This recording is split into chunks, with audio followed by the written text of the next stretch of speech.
Thanks, Don. Helping the homeless find a warm place to stay is a really big concern as those wind chills drop below zero. Area churches are expecting big crowds tonight. Organizers say they've been watching the forecast closely and extra blankets and supplies are ready to go.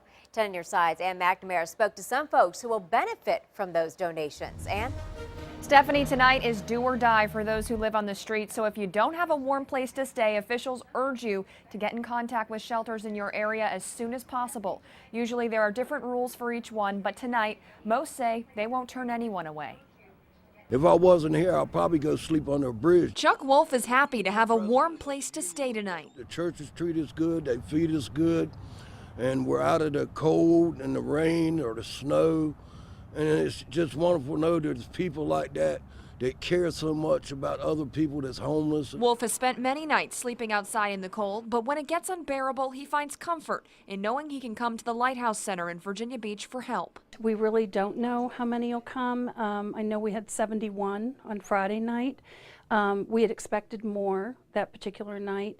There's been more activity and more calls today to other providers asking what shelters out there for singles.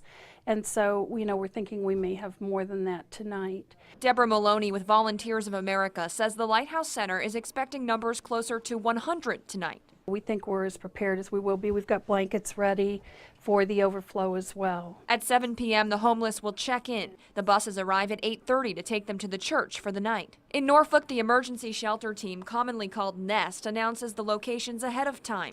The Ohef Shalom Temple on Redgate Avenue already has the mats set out on the floor, a partition to separate women from men, and personal hygiene kits to hand out.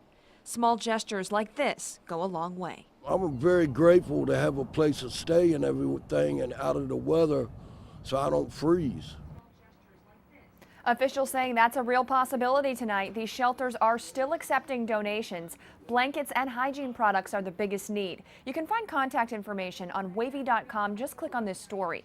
I'm Ann McNamara, 10 on your side.